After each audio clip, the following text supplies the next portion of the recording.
Hey, Baba. Let me start out by telling you how much I love you. I adore you.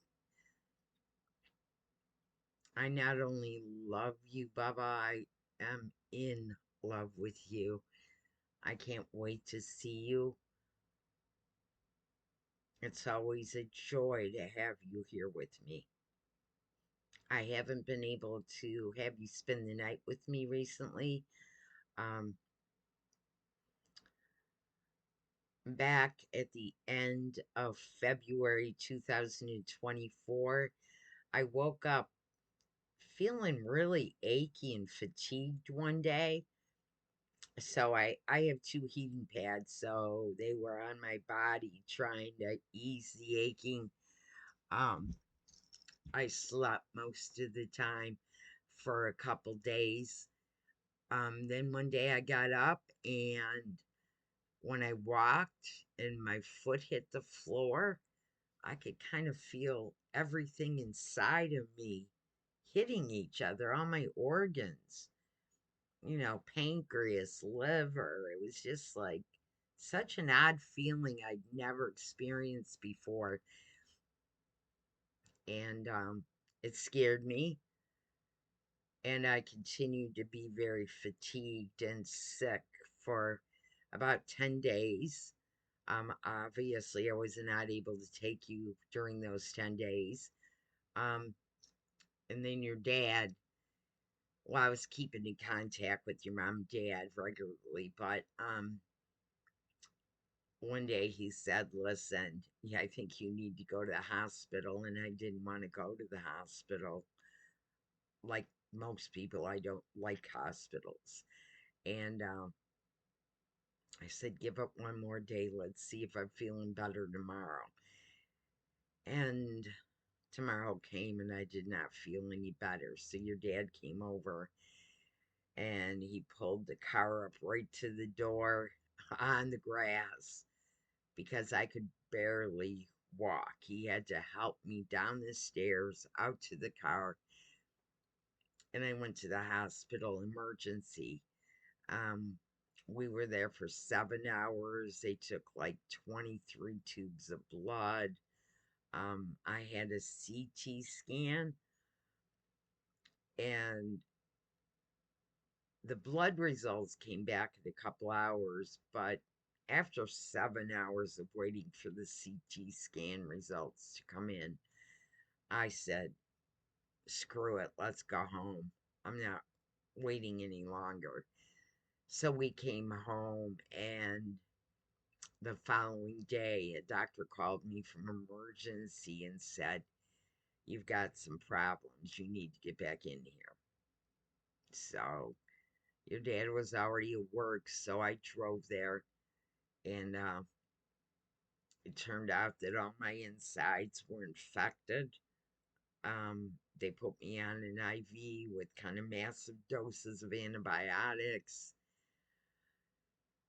One of the most unfortunate parts of being there, other than being sick, is they would not allow me to eat for 4 days. And this was because every test they had scheduled me for was what they call NPO, meaning no food, um, which was extremely challenging.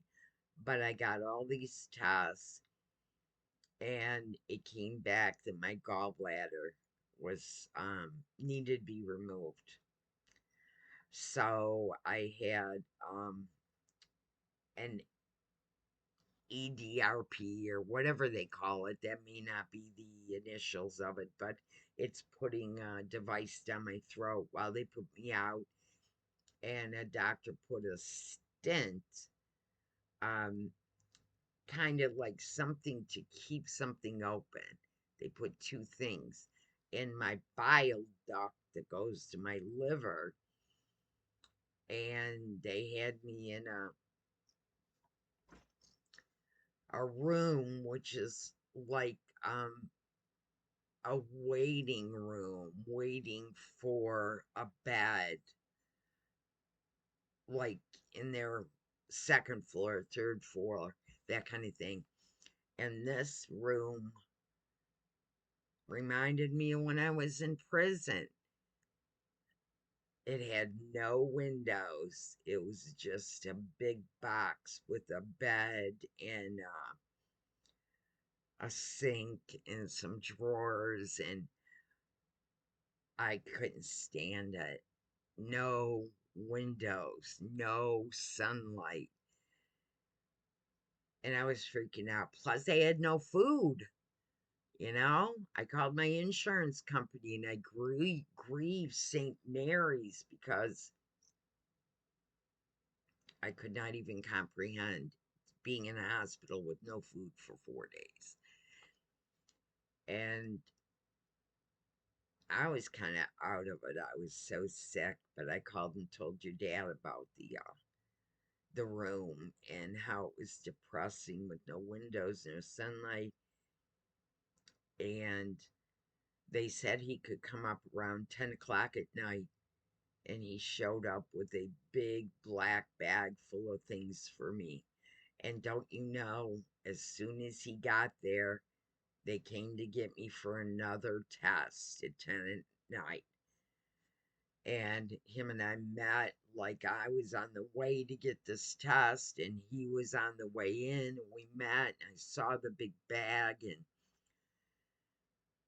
he had brought me a blanket from your house that had pictures of you and the family on it, and a, your mom and dad got, well, and you gave me a digital picture frame for Christmas, and I had not set it up yet. Well, I tried once but couldn't, so your dad set it up, and he brought that digital picture frame with pictures of mostly you and some of him and your mom. And there was even a video up there of you walking outside in the leaves. And that's what saved me, man. That was a real gift your dad brought up for me. He brought me some other things, some of your stuffed animals, and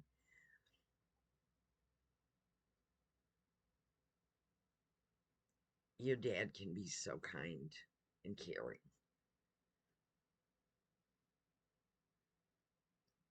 And so can you. Your mom texted me yesterday that she had hurt her ankle really bad. Um, it sounds today like she had been dancing, but yesterday I didn't know. But I was concerned. She thought she might need me to take her to urgent care or the emergency room to get it x-rayed. She thought she might have broken her ankle. And she texted me today that it was a little bit better, still hurt. She needed to be putting ice on it, keep it elevated.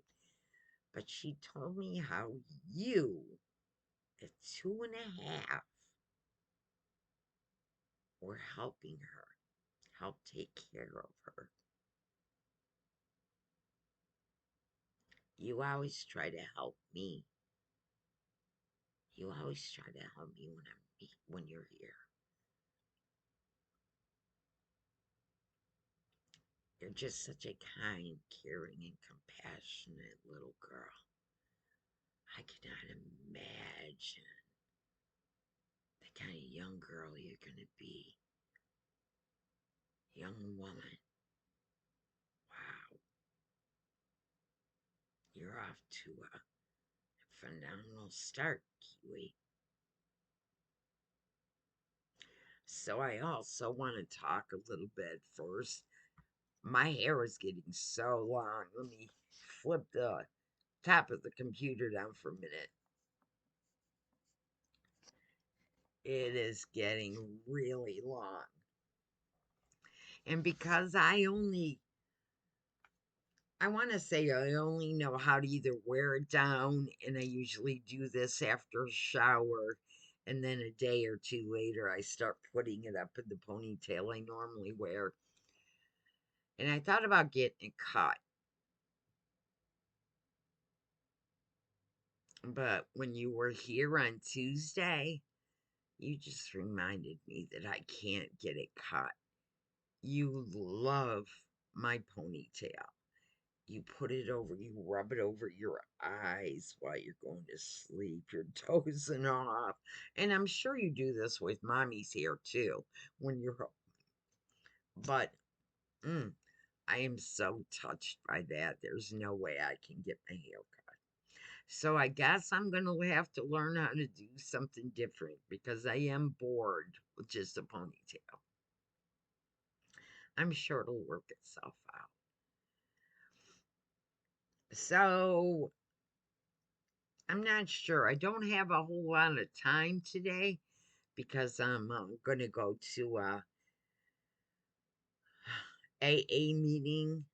I want to be there by noon, so that only gives me about a half hour to talk to you. Um, so real quick,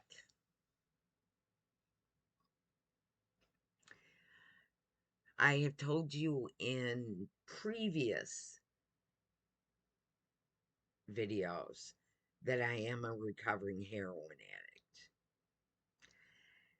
addict. And I just want you to know that when I got pregnant with your dad, I was not using. I had been out of prison 15 days when I got pregnant with your dad. I did not use the entire time I was pregnant with him. I did end up leaving your grandpa because he was using when I got out of prison. And I knew if I stayed with him, it would not be a good outcome because I can't be around somebody that's using heroin. I'm going to want to use heroin. So I left him very early on in my pregnancy. And there was a pregnant woman's shelter down in Detroit on West Grand Boulevard. And I went there.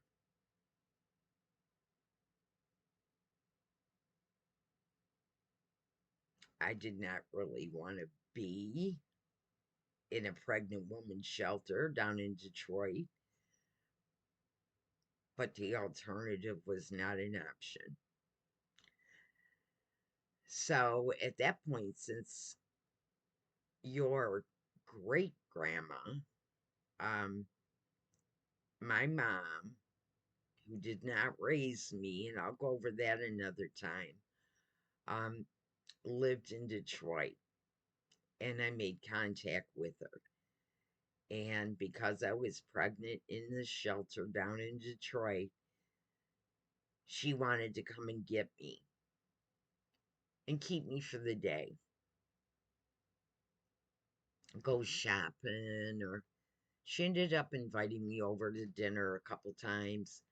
Um, so I stayed at the shelter and applied for what they call Section 8 housing, which means the government will pay for 30% of your rent. So since I didn't have any income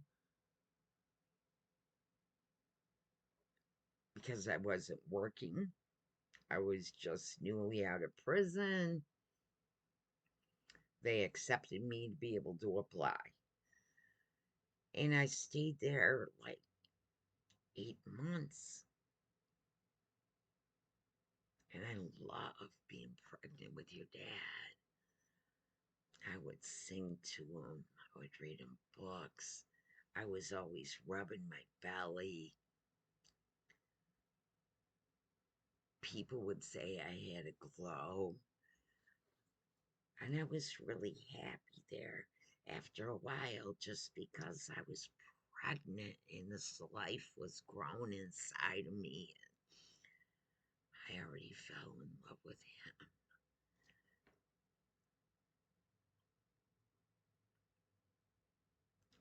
There was a mother there that was pregnant with twins, and I was about 6 months pregnant at the time, and she went into labor, and an ambulance came and got her, and a couple days later, she came back there with twins, twin babies. And Bob, I dropped to my knees and I began praying. I mean, literally dropped to my knees and I just begged God, please don't let me have my baby here and bring him back here.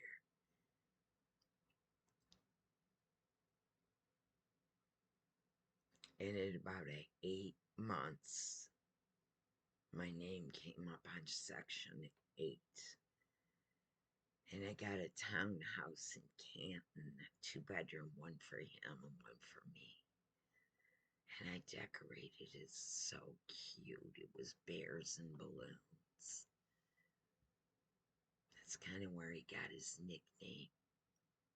Although it started out as Bowie and then Bowie Bear. And as he got older, it just became Bear.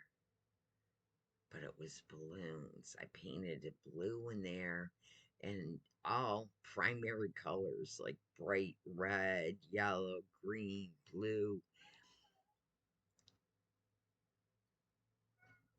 It was really cute. And about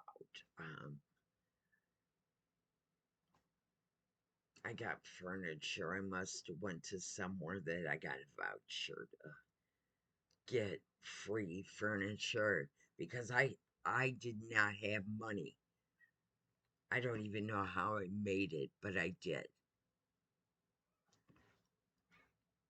But there was something greater than me at work with that. Oh, there's Willow. Willow. You call her Willow. But anyway,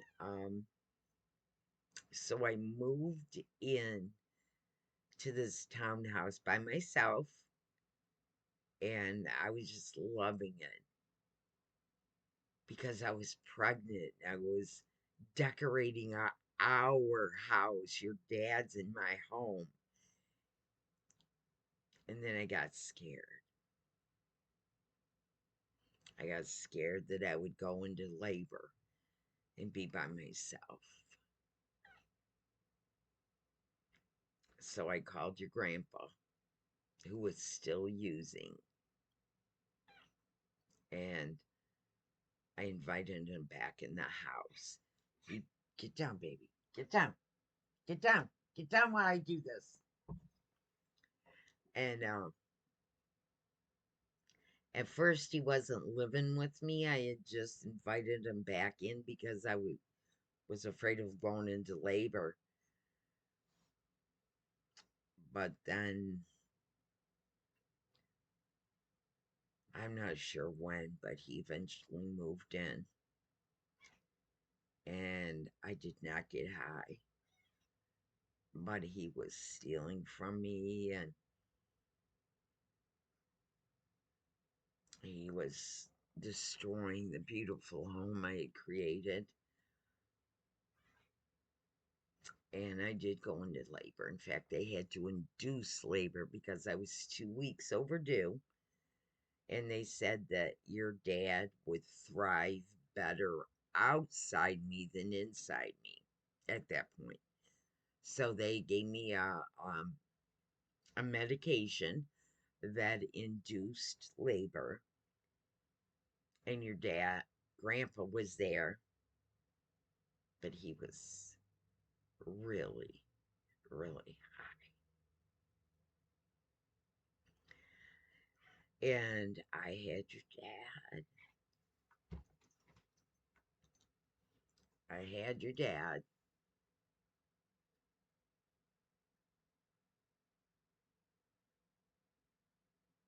and it did not take a whole long time.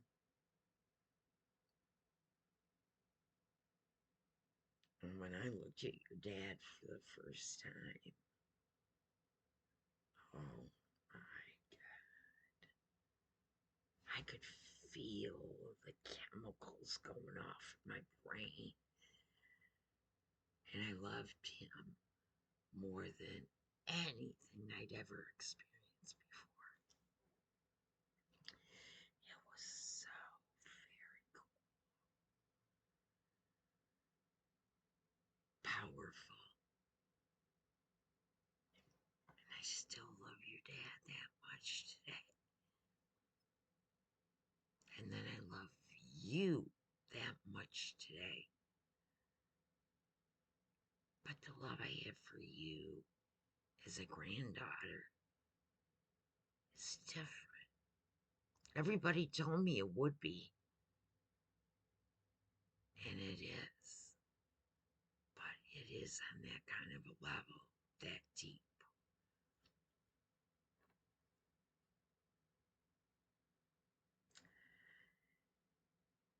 And when I was looking at your dad for the first time, your grandpa was there in a chair. And I said, look what our love made. And I looked over, and he was nodded out. Hi. And all the nurses that seen that looked at me and said, I'm so sorry.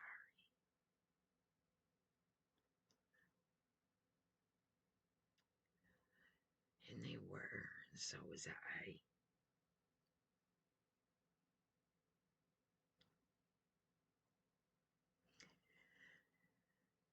And then I brought you home.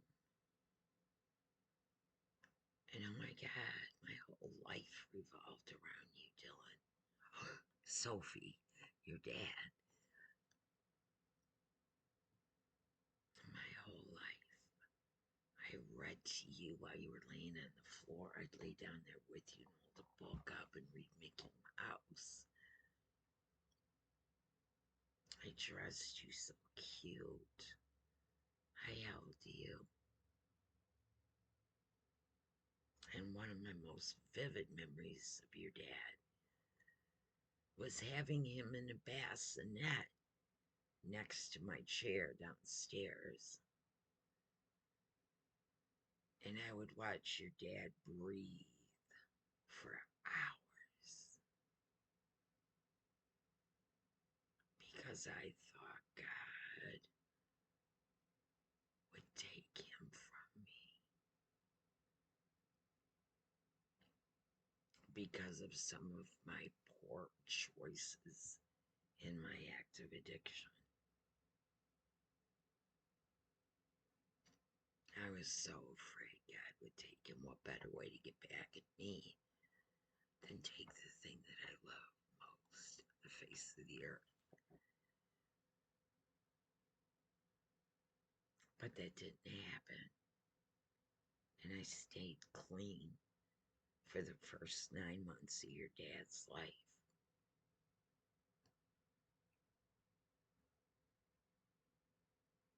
And as I said, your grandpa had moved in with me,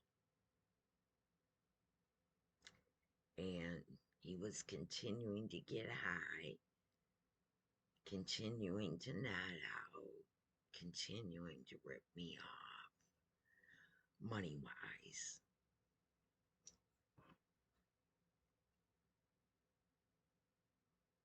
And after 9 months, I guess I just got kind of beat down by it all.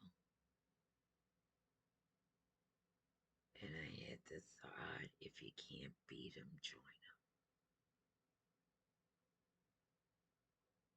him. And he said he was going to Detroit to cop some drugs, heroin. And I told him to get me some, get me a pack of heroin.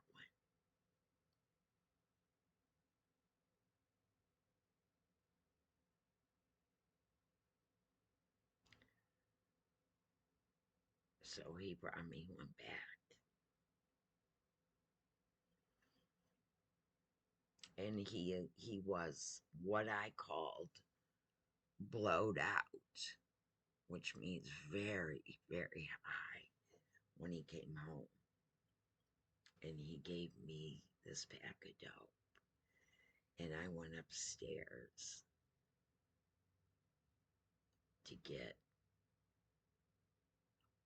what I needed to do the drugs. And because I was so clean, I mean, you figure I had been in prison 5.5 years. I got pregnant 15 days after I got out. Then I got pregnant. I didn't do any drugs. And for the first 9 months of your dad's life, so I overdosed.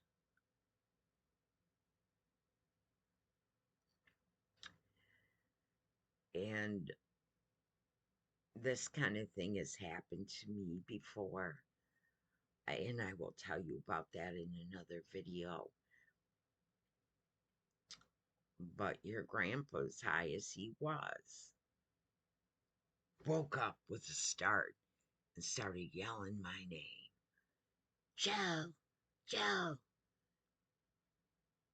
And when I didn't answer, he ran upstairs. And I was blue, laying on the bed. So he called 911. They instructed him how to give me CPR until the ambulance or EMS got there. EMS got there. They started giving me CPR. From what I understand, of course, I was overdosed, unconscious. They gave me an adrenaline shot to my heart, which means they stuck a needle in my chest and put adrenaline in my chest. There's a scene in a movie called Pulp Fiction where they do that to Uma Thurman, the actress, and it still wasn't working. So they got me out of there, down the stairs, out. All my neighbors were outside. They tell me they thought I was dead. And they were bag breathing for me because I couldn't breathe. So they had a bag over my face and they were, I'm not sure what it's called over my face, but there's a big bag attached and they were breathing for me. And the first thing I remember was hearing, breathe, Joe, breathe. So I'm trying to get a breath. But in reality, they were telling me, don't breathe, Joe. Don't breathe, Joe. Because they were breathing for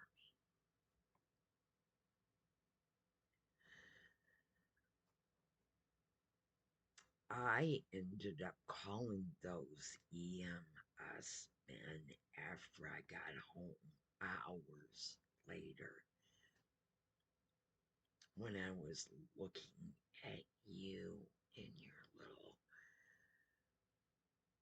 seat, your rocking seat in the living room, thinking, oh my God, I could have died and left my baby alone. So I called these guys and they said, it's like talking to a ghost because we thought you were dead. In fact, they were ready to pronounce me DOA,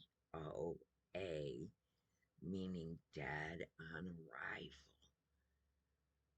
when we got to the hospital. And that's when I started gasping.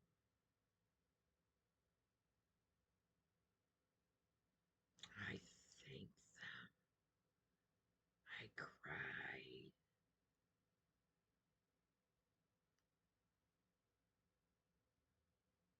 So those men saved my life.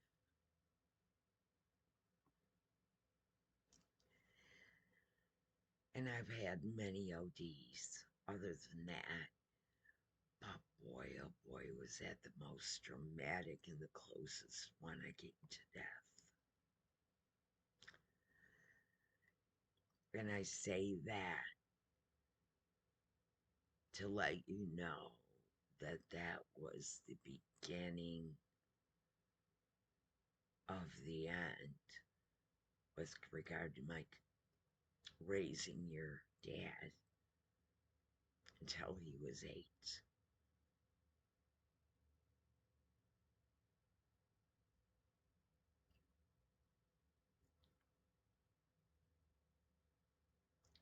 So it was a long, nasty journey, Kiwi. I don't want to tell you all the things that happened in that time period,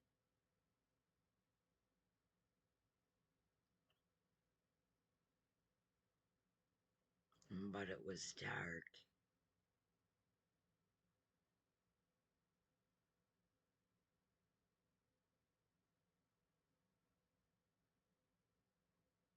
At about 2.5, maybe close to 3, well, CPS had been coming to my house a few times because neighbors called, because everybody knew who and what I was. That's why I wouldn't leave your dad alone with anybody. I was so afraid I'd come home and he would be gone. So I took him everywhere with me.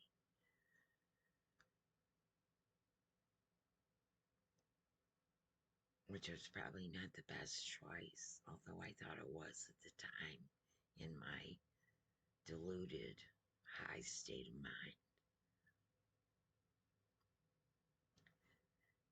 And one day, I was with your grandpa and another girl. We had gone downtown to get drugs, and your dad was with us in a car seat, thank God. And we were so high that we were like half a mile from the townhouse in Canton. Thank God we made it that far from Detroit high. We all nodded out at a stop sign with your dad in the car. A baby about your age now.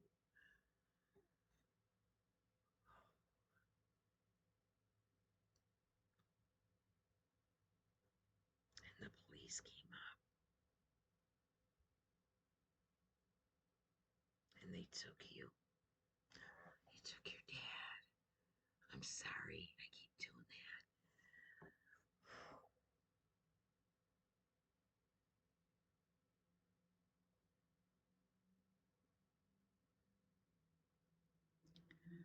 They took your dad to the police station. The girl I was with, her and pretended we were overdosing so we'd be taken to the hospital and not arrested because we both had warrants out for arrest. Your dad, I don't know. I don't know. I don't even remember what happened to him or the car.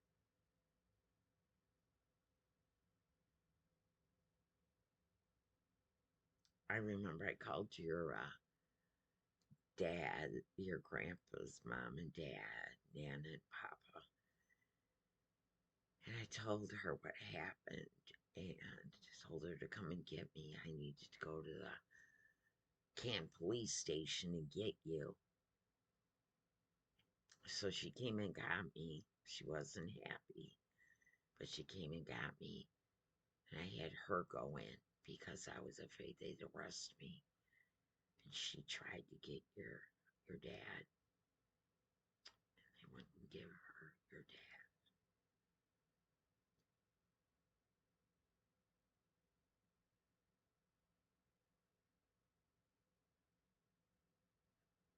Yeah, it was,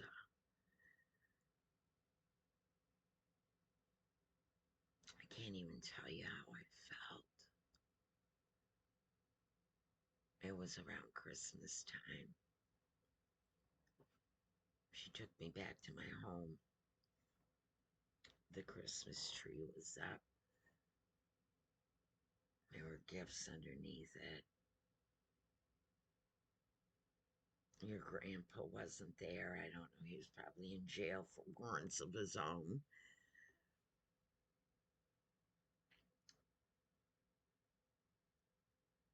And I was on the floor. And I ended up on the fetal, in the fetal position, crying. I was making sounds that didn't even sound human. One of the absolute lowest points of my life.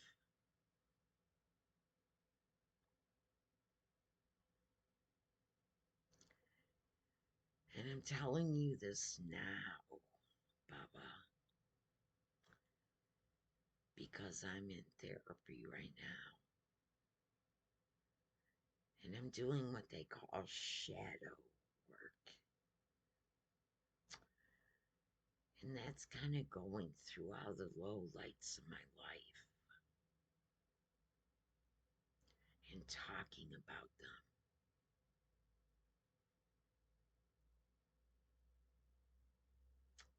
More or less cleansing myself of them.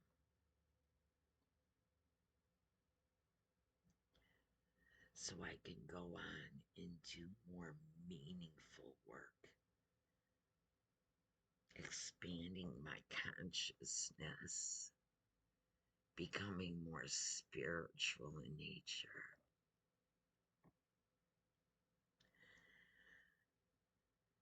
And my whole intent, Baba, when I began this, was to be true and authentic and honest with you about my life. And I'm like that with everybody. I have no problem, although it's sometimes hard, like this was, to talk about. I'm not going to lie about who I was or where I've been. Am I that person now? No, I am not.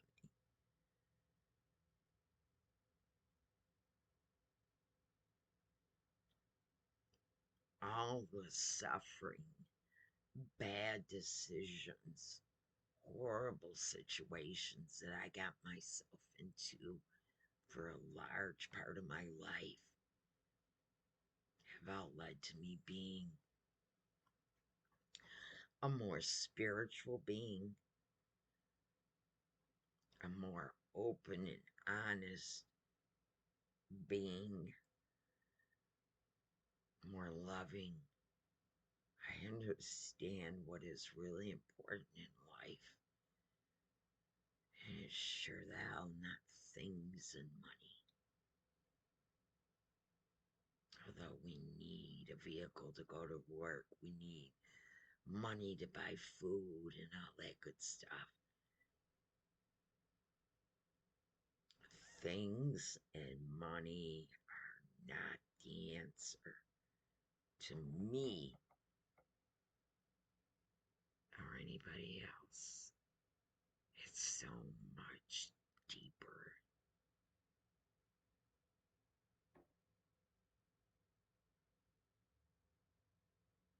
I love you and my family so very, very much. I'd do anything for you. I'd sacrifice my life if I had to.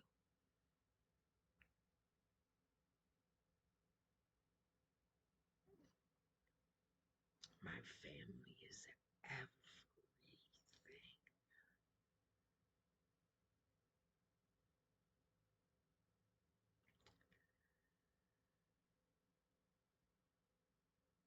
I hope you take this entire video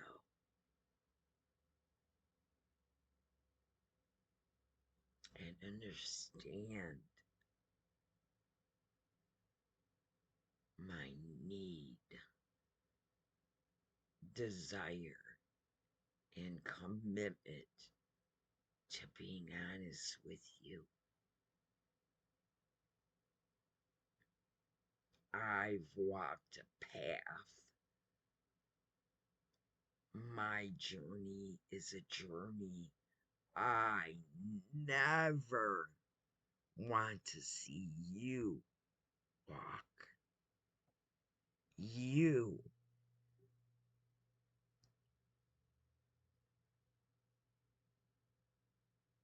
are going to do amazing things, Kiwi. You are starting out as such an incredible human being. Little girl, you have nothing but light in you.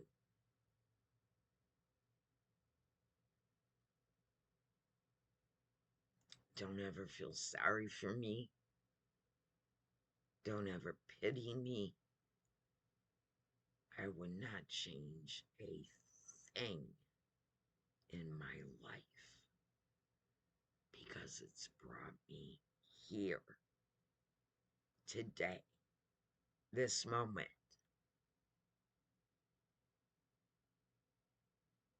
And Kiwi, I'm a lucky, blessed woman. Mom, grandma, mother-in-law, Mimzy.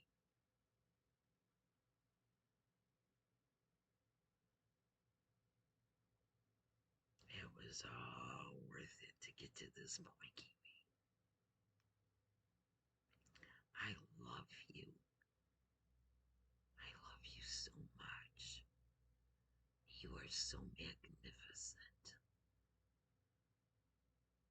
I am so proud of you.